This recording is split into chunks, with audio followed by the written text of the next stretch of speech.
Welcome to the Lowdown. This is Ghana Web's flagship program that digs deep into relevant issues for the hard truth and unveil the facts. My name is Ni Akwe Ismail Akwe. There's a lot of dissatisfaction with the management of the country called Ghana. A lot of demonstrations have been planned, but only a few have been successful in the past 3 years. Our guest for this week is a successful protester, serial activist and detainee, and leader of a group that describes itself as a radical Nkrumahist movement working for economic democracy in Ghana. We'll be right back after this break.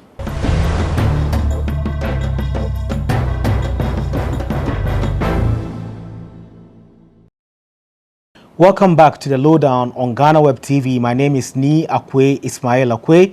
Our guest this week is not a president. He is also not a soldier, but he's the commander-in-chief of the Economic Fighters League, Ernesto Yeboah. Welcome, Ernesto Yeboah, to our studio. Thank you very much, Ni. So how are you doing? Bearing in mind that in the past, for about 9 months, we're going to and from the court over the George Floyd vigil you led in June 2020. Well, Ni, we are still fighting, and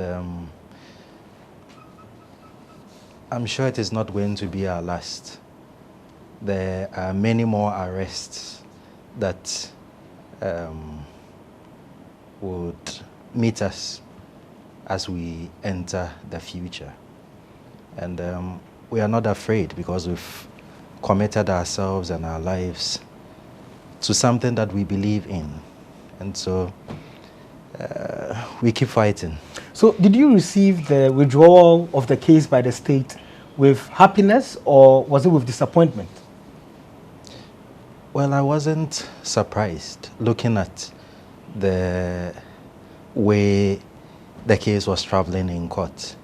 And right from day one, we had said that there was no basis for the arrest in the first place. It was unlawful, it was illegal, it shouldn't have happened.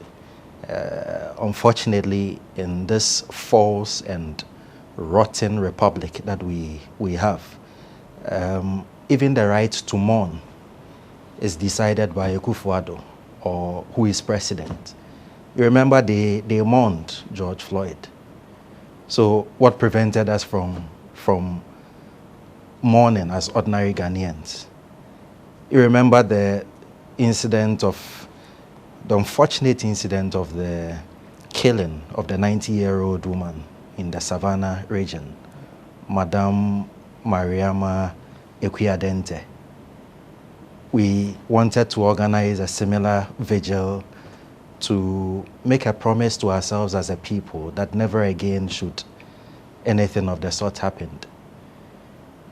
Ghana Police, which was expected to, offer its service as Ghana Police, only turned themselves into a party police, ensuring that that wouldn't also happen. Why? So the question is, if it was Akufo-Addo's mother who were mourning, would Ghana Police have behaved the way they did? So, like I'm saying, it's a rotten system, it's a rotten republic, a false one, and the only duty assigned to us is to fight it until we tear it down. I have to remind the viewers that the vigil we are talking about was the George Floyd vigil organized in June 2020, and it was in support of the Black Lives Matter. Ernesto was arrested and was detained for some hours, and then after he's been going to court, and the case, the charge was breach of the Public Order Law. Public Order Act. Yes. So you've been in protests from July 2019. That was a very big one. That's the Drop the Chamber, hashtag Drop the Chamber protest, which was against the parliamentary chamber, which they debated on getting that built. There was also another one in January 2020 against human rights abuses in Uganda. There was also another one in June 2020, which is a George Floyd vigil.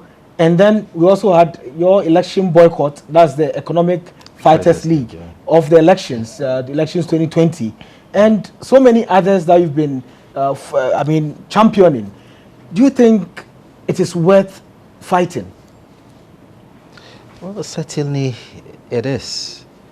And like I have said, we have no choice than to fight. If our forefathers like J.B. Dankwa, Kwame Nkrumah, Kisley Hayford,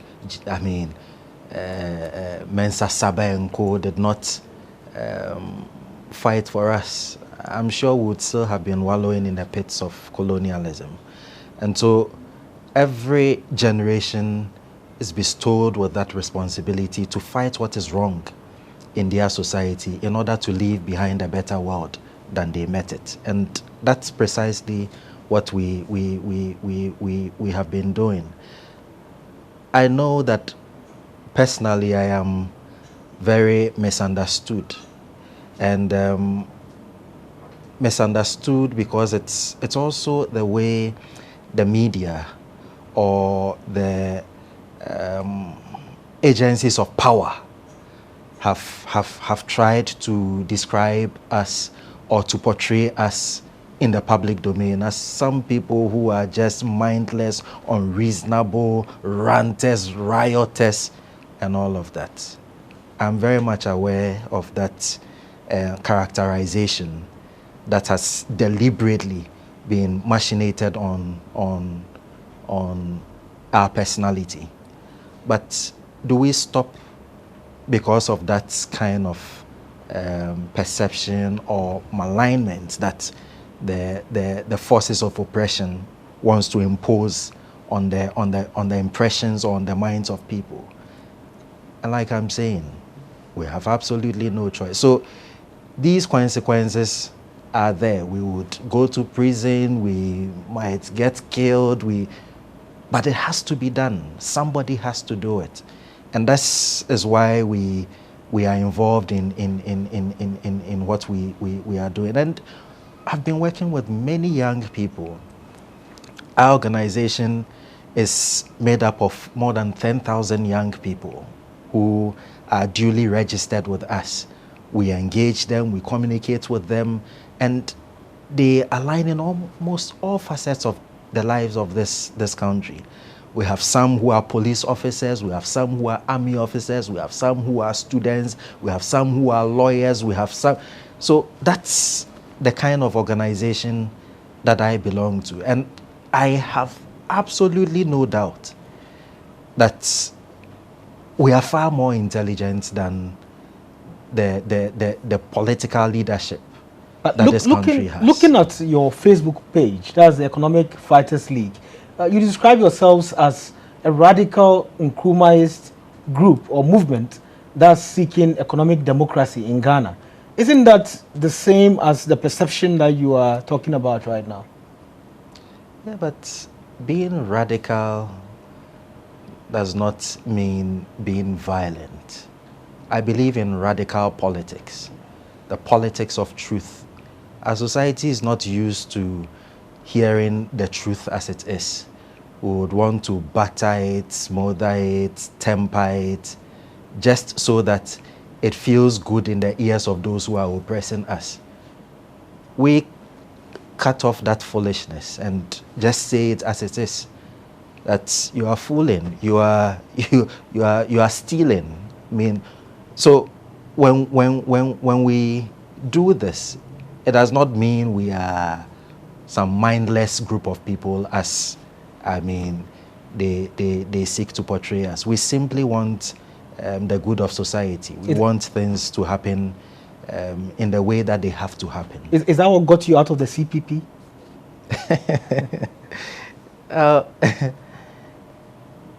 The truth about this is that the CPP as we have it is not Kwame Nkrumah's CPP.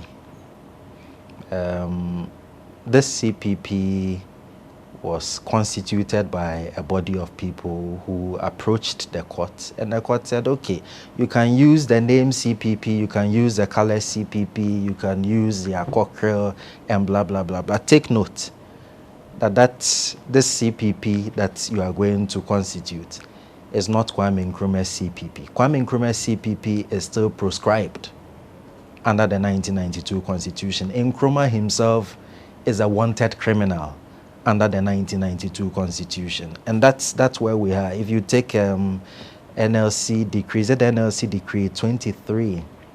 It says that anybody who receives communication purported to have emanated from Nkrumah, the person is enjoined to report to the nearest police station or military barracks. For what? For Nkrumah's arrest. So this is a truth of the history of our country. But then the false republic has hidden it so well that our society even seems to have forgotten about it and thinks that we are practicing a democracy. It's not a democracy. It's a false, system that has to be torn down with the bare hands of the people if we have to. So why did you join when you knew all of these things about the CPP? We joined because there's also the genuine quest where we are searching for real alternatives. Look, I have voted for the MPP before. They came to power. I have voted for the NDC before. They came to power. And in all cases, they messed up.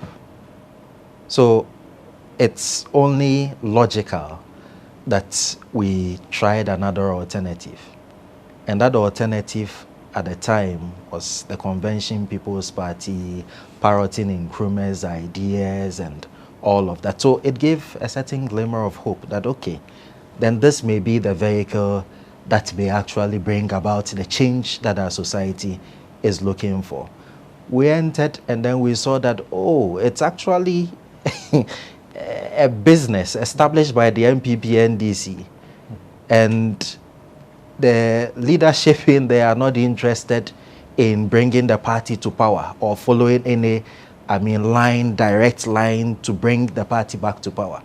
Anybody who steps in to work genuinely to bring the party back to power becomes the enemy. And that person is fought and fought and fought and fought and fought until the person is flushed out. So this is what it was. Now imagine, this is what happened in 2016. I was a leader of the youth wing of that party. I took the sitting president to Sraj to answer questions on corruption after his collection of the Ford expedition bribe or gift, whatever they want to. But Sraj in the end came up with a report that said that no, the president abused his office, was in conflict of interest. Looking at how they tried to frame it, of course it was an election year and all of that. Imagine that I was a youth wing leader of, let's say, the MPP, which was equally in opposition at the time. And having done this, Baumia, Nanado Dankwe Kufuado, the leadership of the party congregate and say, let us suspend Ernesto Yeboah for taking Mahama to Sraj. It's not normal. But this is precisely what happened in the Convention People's Party. That, hey, why have you taken the sitting president to Sraj? Why do you want to disgrace us? So the whole central committee of the party meets, and then the most brilliant idea that comes to them is, let's suspend this guy, and then subsequently let's flush him out of the party. So I am saying that the CPP as we find it today is as corrupt and rotten as the system, the entire system in Ghana that we are trying to pull down. And this has come to us by practice. We are practitioners of Nkrumah's ideas. That's why recent,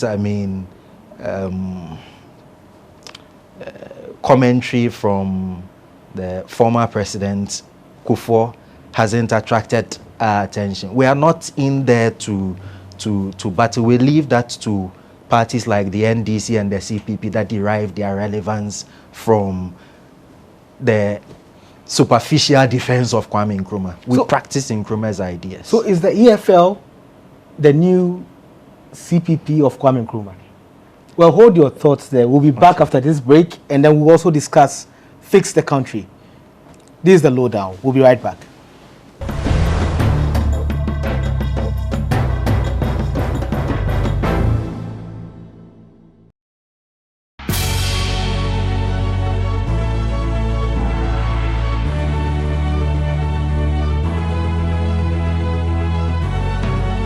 From the dawn of time, people have engaged in several businesses. With the onset of technology and innovation, life has relatively been made easier. By using debit or credit cards, mobile banking. Thank you. And your favorite, mobile money? tech has indeed married business. On BizTech, we spend time with faces behind known and upcoming businesses in the country. Learn more about the new technologies and innovation, as well as find out about the trending issues in the world of business. Join us as we serve you with a variety of compelling interviews, projects, and others right here on Ghana Web TV.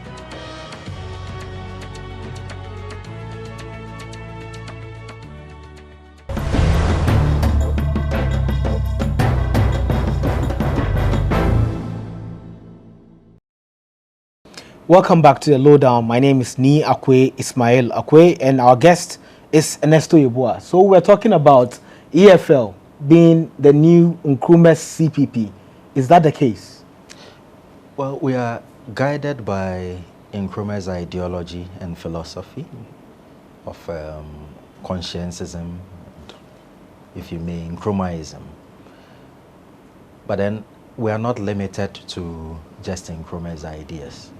We are also opened to other revolutionary ideas, such as those from Karl Marx, those from Mao Zedong, those from Cabral, those from Sekou Touré, and all of that.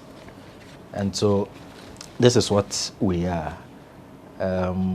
We are not seeking to replace Kwame Nkrumah's CPP or anything of the sort. We are ready to make our own mistakes through the practice and theory. So we learn and then we practice. Everything that we have done as an organization is born out of the theory. And this is what we have assigned ourselves to do. So our mobilization, our activities are all guided from that, philosophical worldview, if you may. Red Beret, we have the fists, Absolutely. and also fighting for economic democracy. Yeah. You look and feel just like the EFF, that's the Economic Freedom Fighters of South Africa. Is that also one of your inspirations? Anybody who has known Ernesto Yeboah knows that I have always been Ernesto Yeboah. And one may even look at Julius and say he takes inspiration from Nkrumah. And that's where we have all picked our inspiration from Kwame Nkrumah. There might be some similarities, here and there. I don't discount. But then it also shows the nature of our thinking, our worldview, our philosophy. And so you would take Julius on one side and ask a set of questions. You may take any EFL member here in Ghana and ask that same set of questions, and you realize that our answers may align. And so yes, the beret itself is something that is identified worldwide with revolutionaries, revolutionary philosophers, revolutionary practitioners like Ernesto Che Guevara, the likes of Fidel Castro and stuff like that. So yes, we align and identify, and we support them in what they are doing in South Africa, tackling the land question. Because for a very long time, the field leadership, as we have here, in Ghana, have tried to smother the truth and prevent people from being able to state it as it is. But don't forget, people have died, people have been killed, people have lost their livelihoods fighting for the land. And then you, assume power with the ANC, and now you don't want to talk about the land question any longer because you have found your personal conflict. So what Julius is doing is instigating and mixing and turning the tables to be able to bring out the answers that can lead to the liberation of the people. Are you also on that Whilst same path? we are on a similar path, and this is where the nuances comes in. Here in Ghana, the question for us is not land. Our forefathers, like the John Mensah Sabes, settled that question a long time ago. Remember when the Europeans tried bringing in the lands bill, where they were going to appropriate our land spaces, that every land space that is not being used, that is unoccupied, belongs to the British colonial government. That's precisely what they were going to do. But it took the likes of John Mensah Sabe and co. to mount a strong challenge through the ARPS and all of that, going to London to debate and fight through that. No, the land cannot come in your name. The land does not belong to you. The land belongs to the people. It is not even a property of the chiefs. The chiefs are simply holding the land in trust for the people. So our forefathers fought to fortify our ownership and control of the land. They did that. Unfortunately, that couldn't happen in South Africa. And that's why South Africa today has a Julius Malema championing the land question. And we have Ernesto. And we have an Ernesto. And that Ernesto is not looking at the land question because our forefathers, resolved that a long time ago. Okay. Our devil is the current constitution, the 1992 constitution. We'll be coming to that soon, but I just want to know, are you a signatory to the Fix the Country petition? Absolutely. We are conveners to the Fix the Country protest. Okay. And so everything that they have done right from day one till now, we have supported it, and we are practically, foot soldiers to ensuring that the vision of fixing this country comes to fruition. Are you satisfied with the direction it's going and what has been achieved, if there has been any achievement at all till now? Well, Fix the Country has its structures, and the point is that it's not about me, it's not about Ernesto Yeboah. I am not a liberator. I am simply in to hold hands with the rest of us, to fight for what belongs to all of us. We are all liberators. And once we agree that this is the time to liberate ourselves, it happens. So this is where I find myself in Fix the Country. And to be able to lead, one must also learn to follow.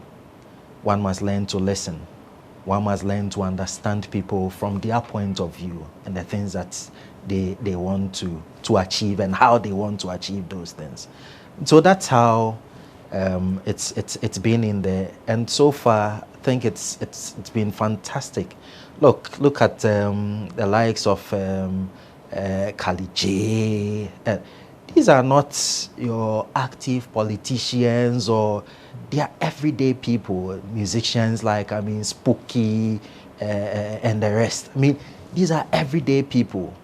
But then they see that, no, we have a responsibility to direct the course of this nation. Because if we sit aloof, that future that we wish for ourselves and for our children would elude us. We have blatant thieves in power who are dissipating the wealth, stealing as if there is no tomorrow. They have an Esau mentality that let me eat and fill my belly, and the whole world can go to hell because I am full and satisfied in my belly. And so these are ordinary people who, look at the Fiodo, look at the likes of Felicity Nelson. So what is happening is beautiful. For us, it's a learning curve. We are getting to understand and learning more of our people and their thinking and their aspirations and their hopes and their dreams and all of that. So Fix the Country for me, is such a bloodline to the revolution that must happen in this country to bring about the change that we are looking for. Many followers of the protests are saying Fix the Country is a success online, but it's not successful on the ground. And the calls for or against culture of silence is coming up, and they feel they are being silenced because of all these injunctions from the police and all the other, basically allowing others to do the same thing they are saying the protesters can't do. We've seen funerals of big men like Sir John and all happening, but protesters are being told not to come out to protest. Do you think it is true to say it is a failure on the ground? That's complete nonsense, and that's for people who are not practitioners and they are just theorists or they are just commentators. But if you would enter 1 second in the boots that Fix the Country wears, I mean, those people won't survive one minute. They won't, because they don't understand the terrain, they don't understand what is happening. What Fix the Country has done so far is to further prove to the whole nation that our system is fake and must fall. At least that awareness has been created. They have shown the hypocrisy of the system. They have shown the falseness of the system. They have shown how the system is not in to work for you and I, but it is in to work for just a few, or a few group of people constituting the political establishment. The fight that Fix the Country is waging is not narrowed just down to Mr. Akufo-Addo and the MPP. No. It is a fight against the political establishment. It is a fight against the rotten system. Look at the minority in parliament and tell me they are not cutting deals. Tell me they are not in cahoots with Mr. Akufo-Addo and the government. Tell me. Tell me. I mean, all those, I mean, how do you call it? Those who were nominated for ministers. I mean, all of them. All those we are expecting not to go through vetting and have successfully gone through vetting. Tell me there is nothing wrong. When all of us are making the sacrifices, journalists are making, as we speak, I know media houses that have collapsed because of COVID. I know journalists that are on half salary or no salary because of COVID. I know students who have had a cut on their education because, I mean, they cannot continue. We are all making sacrifices. Drivers are making sacrifices. Police officers are making sacrifices. When I was arrested the last time, took me to one of the worst police stations, I mean, in Accra. And I get there and then the place is, I mean, the stench.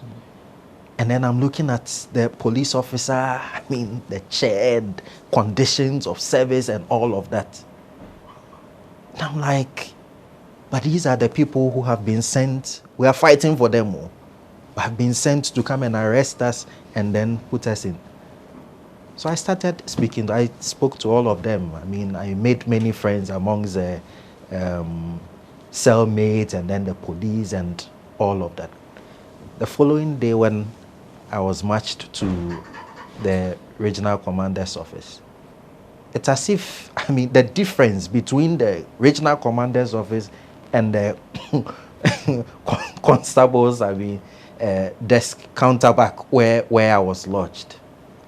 It's like heaven and hell. So it cuts across. We have a selfish group of leadership all over. In the army, in the police, in the prisons, in the immigration, at the presidency. Selfish. So you have junior officers suffering, making all the sacrifices, tolerating all the nonsense. And then these few elites at the top are chopping, are enjoying.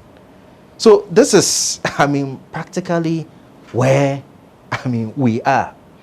And if one has to, I mean, talk about how Fix the Country has been able to draw out these contradictions in society. I mean, you have the police officers themselves. Charlie, we they support you, but you see, But you see order from above, order from above. It has to stop. Many blame the system. They keep saying system, system. Do you think it's the entire system, or there's a part of the system that's supposed to change? Of course. I mean, the only part of the system where everything is okay is the top. They want to bath in planes, jets. That's where they want to take their bath. So that's where things are fixed.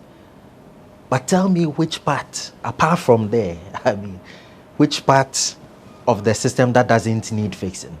Every part of the, system needs fixing. And we in the Economic Fighters League, and as upheld by, Fix the Country movement, have identified that we need a new constitution. Do you think that would change the system? Well, it would answer some of the fundamental questions.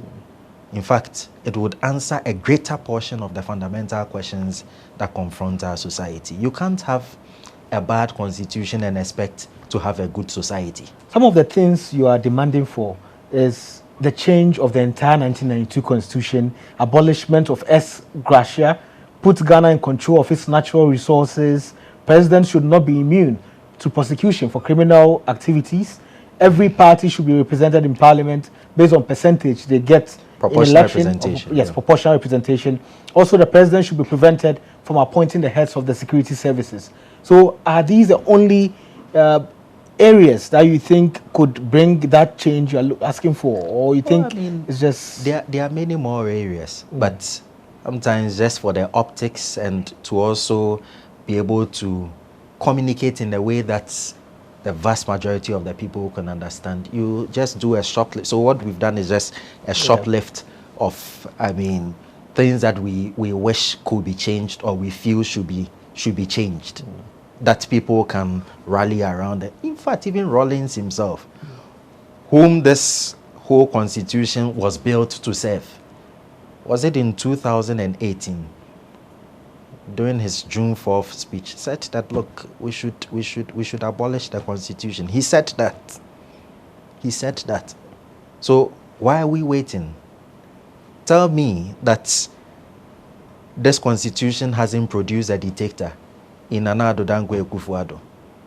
Tell me, what's the difference between the 1992 constitution president and the 1960 constitution president? So if you say a dictator, what do you mean?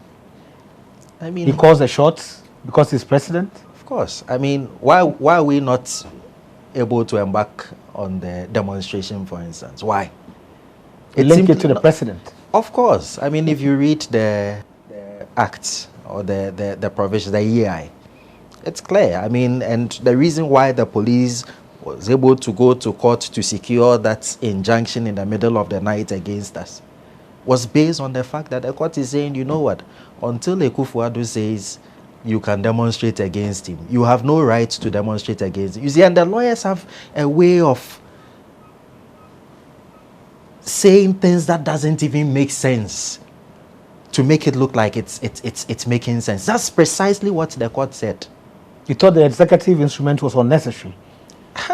Bear in mind that there was coronavirus and all of the reasons why coronavirus, we had elections, coronavirus, we did a registration exercise, for a new voters register, coronavirus, we've attended funerals, Rawlings' funeral was held, Sir John's funeral was held.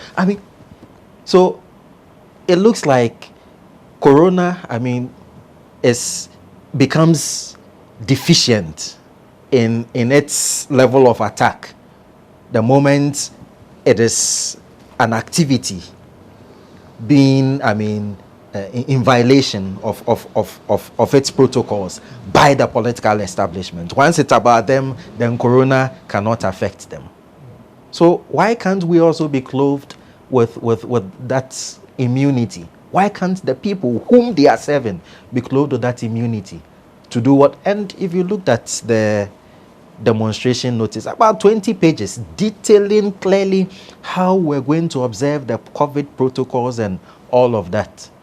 Sir John's funeral, was anything of that sort even, centered on the table? Never, because Akufo-Addo is involved, because the Chief Justice is involved, because what's his name? The Attorney General is involved, Speaker of Parliament is involved, the big men and the big shots in society are involved. What kind of country is this? So this is what we are talking about. We have to get to the point where there is fairness, there is equality before the law, there is certainty of the law, that when the law says that nobody, it means nobody. It doesn't mean nobody with the exception of the president, nobody with the exception of the big man. So this is for us where this whole thing is leading to. And you see, gradually, and as a social scientist, what I'm seeing is the confidence of the youth or the confidence of the oppressed is being built in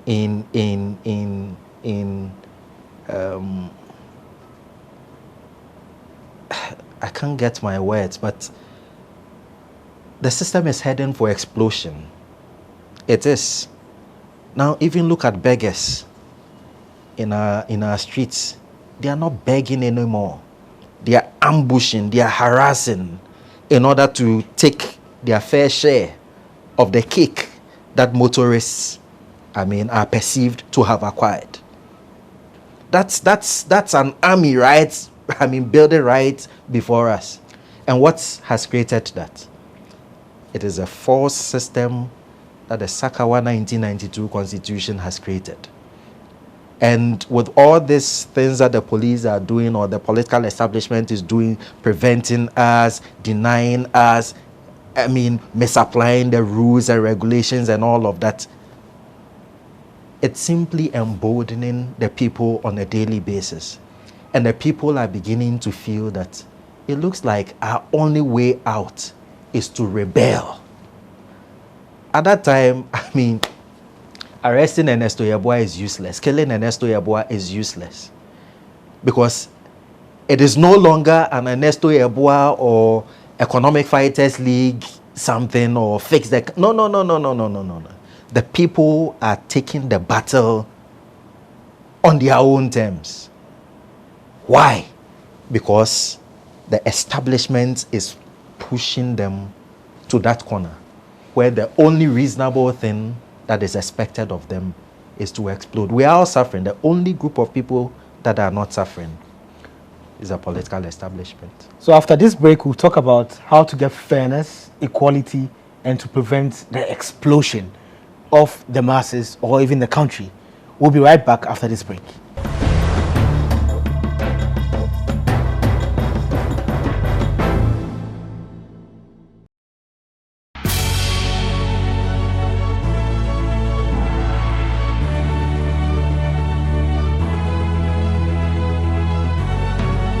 From the dawn of time, people have engaged in several businesses.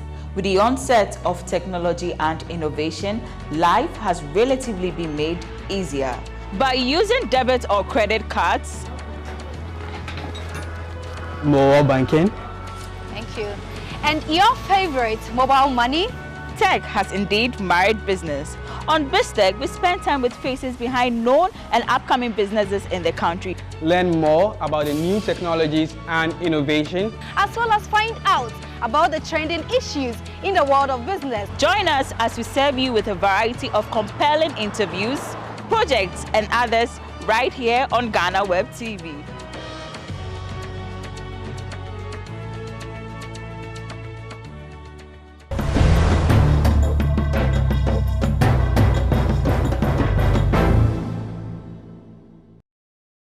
Welcome back to the Lowdown. My name is Ni Akwe Ismail Akwe, and our guest is Ernesto Yeboah. So we're talking about how to bring about fairness and equity, also equality, into this country, and how the youth and the people are rising up, and there's a lot of tension in the society. How can we do this, in your perspective? We need an inclusive society. We need an inclusive system. A system that does not malign, a system that draws in and allows a fair distribution of the wealth and resources of our country to the people. A system that works honestly and genuinely for the people.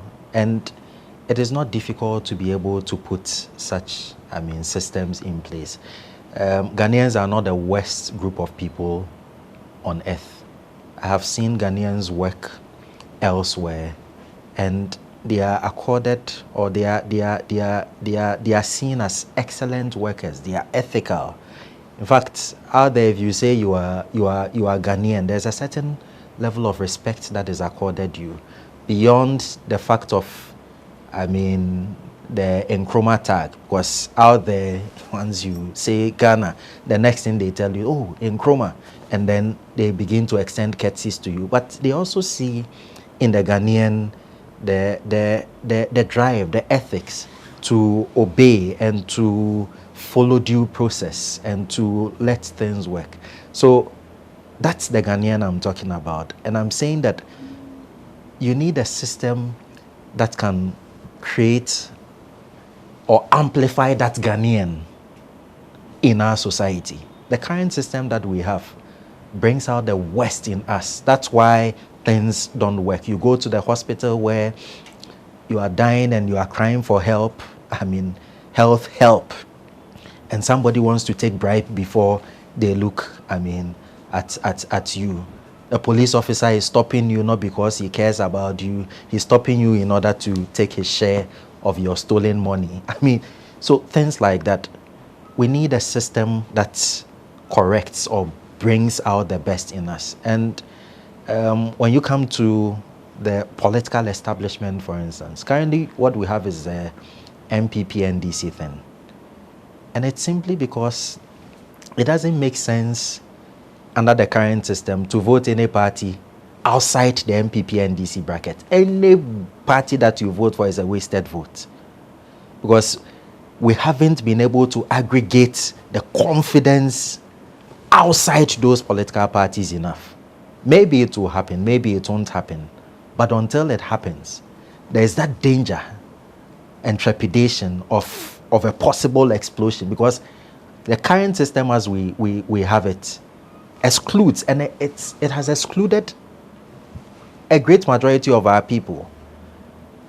Look at the Pakwesi Ndum's PPP. It started well, got some 1% at some point, I think, and then they crumpled. Then came GUM in the last election. Also, they've crumpled.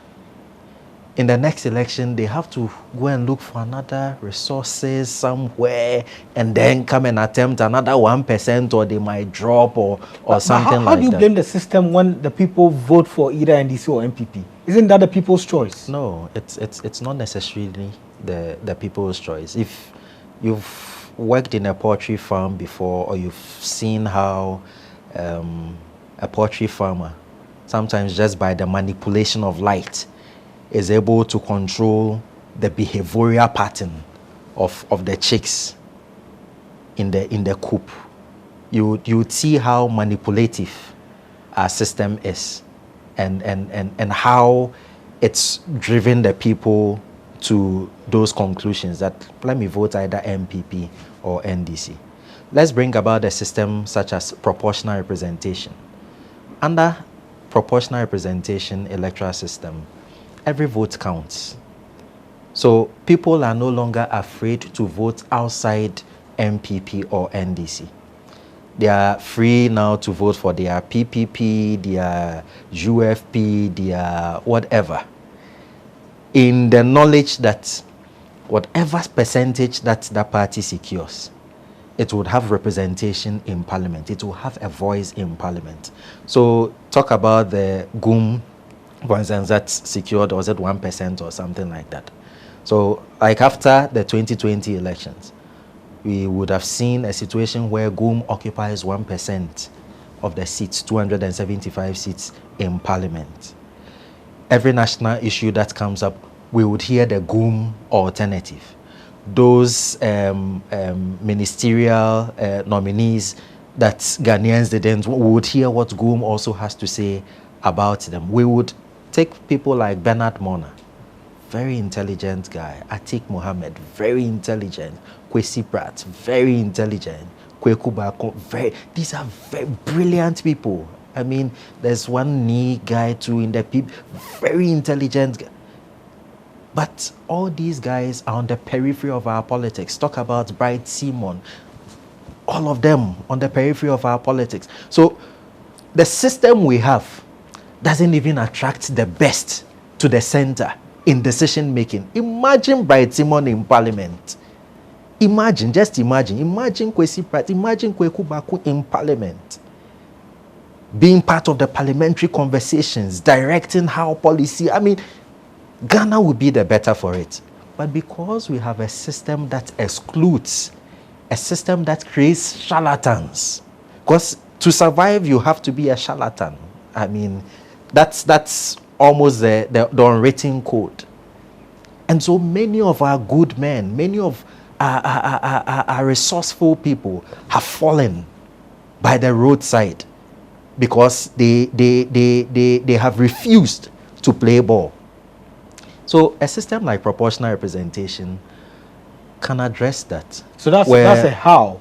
That's solving the issue. That's a how. Now look at how that system again resolves the issue of women participation in our politics. And it's a very big thing in the political manifestos, I mean, of our parties. Yet that's where it ends, political manifestos of our parties. So you have vibrant groups like Loyal Ladies in the MPP. And the question you keep asking, loyal to what? What are they doing? They are simply cheerleading. The men are taking the decisions. They are the center of decision making at conferences. Where do you find them? You find they are the ones who are doing the serving of the drinks and the foods, and sometimes even in the hotel rooms. That is not the kind of role we expect or we want women to play in our society. If we are talking about a fixed nation. A fixed nation is a nation that has parity, is a nation that has inclusivity, is a nation that draws on. You cannot sideline the vast majority of your people. Women constitute about 51% of the entire population, and yet what percentage do they make in government? What percentage? So proportional representation can address that, where we say that, okay, Goom, of your 1% that you got, 51% or 50% of them must be women. So the party goes into an election. Who wants to become member of parliament? Who wants to speak on behalf of the party in parliament and argue based on our ideology, our vision, our philosophy, and all of that? They vote. It may even have a point where, let's say, a man has clearly won. But to be able to meet that 50% or 51% quota regulation that one needs to be able to, enter parliament, the party would then have to sidestep the man in order to get the woman in. Now look at what that's going to do. Currently, as we speak, the political parties are not investing a kobo in women development or youth development in their parties.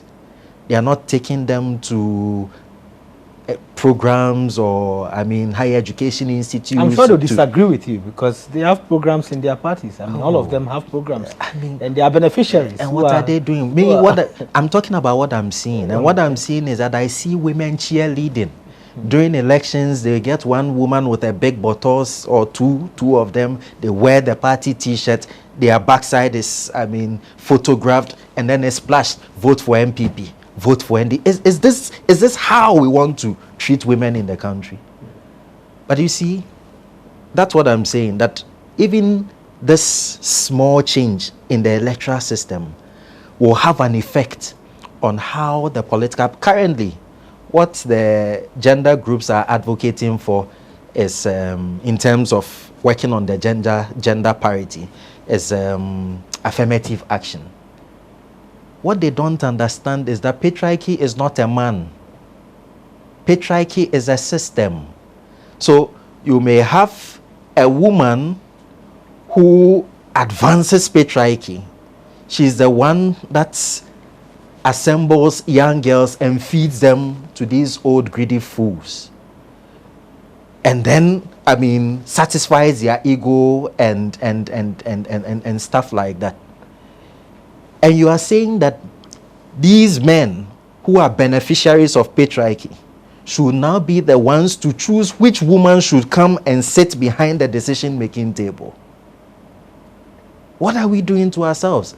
In the end, yes, you may have some women behind the tables. It is good for the optics. But when it comes to the real decisions that has to be taken in order to open the doors and windows and break the glass ceilings in order for women to enter, you will find that those same women that were, chosen and brought behind the table by patriarchy are the ones preventing it from happening.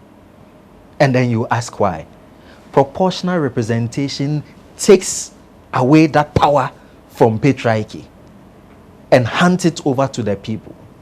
And the people are now able to decide which woman should go and sit behind the tables of decision making in order to represent all of us and our collective interest. Indeed, we have to acknowledge that there are so many strong women who have gone through the system and they've been in parliament. We have the likes of Hawa Yakubu and all the other women who have done so well. And I mean, there are currently women in parliament who are fighting for girls and also women, and they are doing well. It's We wouldn't say they are pushing the agenda of patriarchy.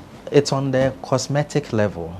Look, when Wontumi insulted the running mate of, John Mahama in very derogatory terms and all of that, it is funny enough, it is Kweku Bako who cautioned the party that no, discipline this guy, rein him in, advise him, make it public.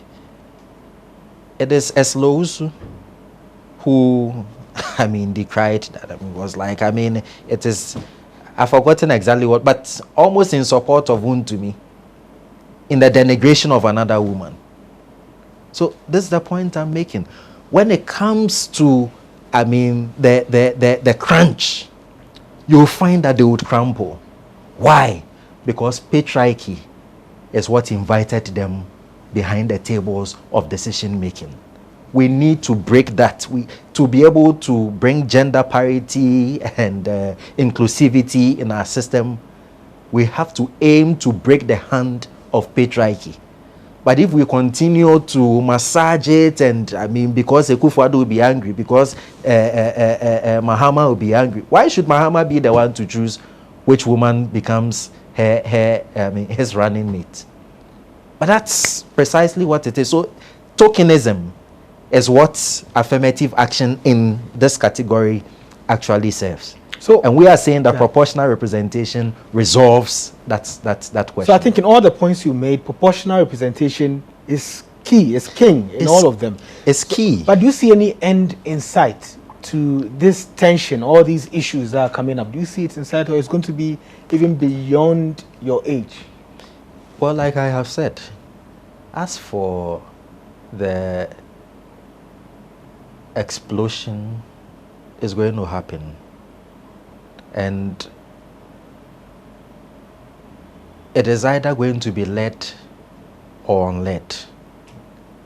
What we are seeking to do is to lead it, so that even when it explodes, we still have a direct, clear roadmap that we are following to be able to get to our destination. Because don't forget, the explosion is not happening for its own sake.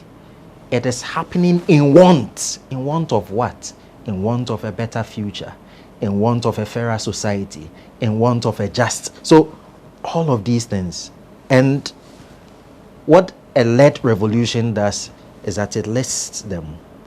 And the reason why some of us don't think that June 4th was a revolution, it was a day of senseless killings, a day of senseless violence unleashed on the people of Ghana.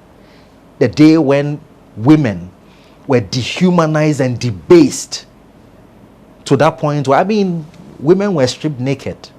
That is not us. That's not our society. That is not the Ghanaian. So that is not what we are looking for. So clearly the explosion you're talking about is not about killing, it's not about dehumanizing people, attacking people and all of that. Some killings may happen. May happen. Of course. I mean, left to me, it shouldn't happen. It won't happen if it's just me. But it's not me. I don't know how the other person will react. I don't know what the story of the other person is. And I've just pointed a social phenomenon that's happening. The beggars are no longer begging. So this is where we are. And one cannot determine how the other is going to respond or how the other is going to act. That's why we are simply seeking to lead that revolution so that it is tempered, it is directed to that point where we can arrive at that society that we are looking for.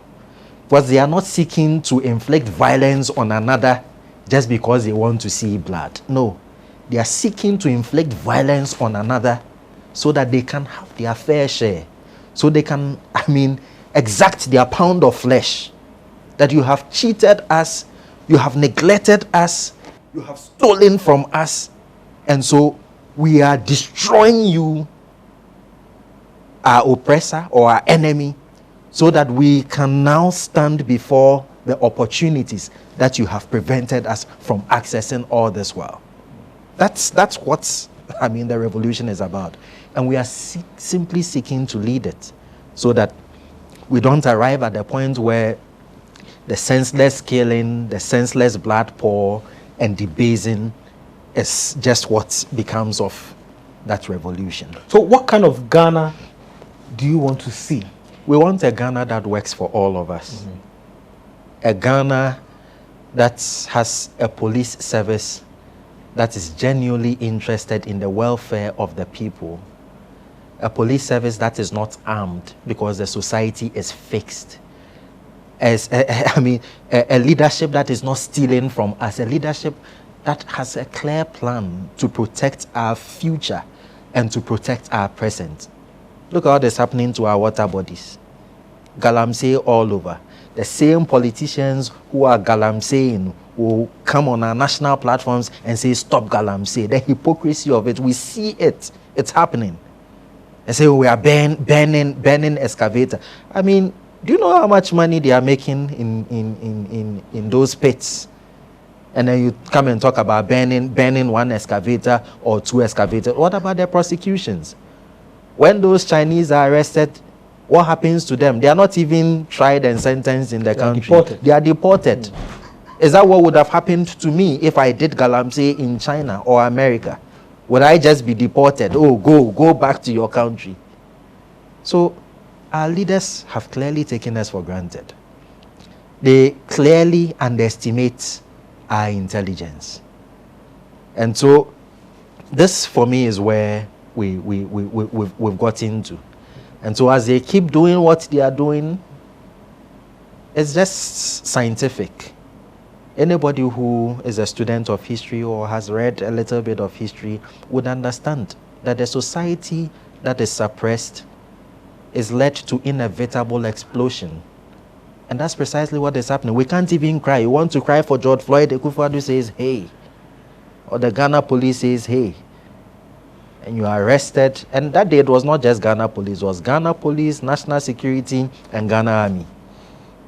And it was not even just the Ghana police again. It was their counter-terrorism unit unleashed violently on an armless group of people.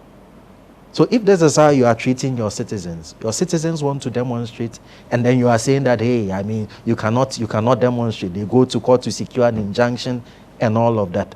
Whereas in other places where, they aspire to liberty,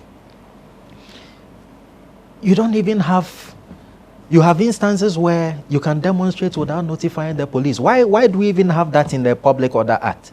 Why should we necessarily notify the police? Something has happened right now and I want to, express, because it's free expression. I want to express myself. You say, go and notify the police. Why don't you put in place the the criteria that, okay, you may demonstrate without notice, but this is the parameters within which you must operate. So you may not block the roads, you may demonstrate along the pavement, you may walk along so and so. I mean, they can give all those modalities. And that's how you build a free and equitable society. But to suppress the people and suppress them and misapply the rules, and Charlie, what they are calling for is an inevitable explosion. So are we going to see you in any protests soon? Oh, as for the protests, we have said it. Whether they like it or not, it will happen. The Fix the Country protest? Oh, the Fix the Country protest is what I'm talking about. It will happen. Nobody can stop it. The executive can't stop it. The legislature can't stop it. The judiciary can't stop it. The police can't stop it. The army can't stop it. In fact, all of them combined can't stop it. So we are simply being pushed to that point where that inevitable explosion would occur. And it would not occur because Ernesto Yeboah has instigated it.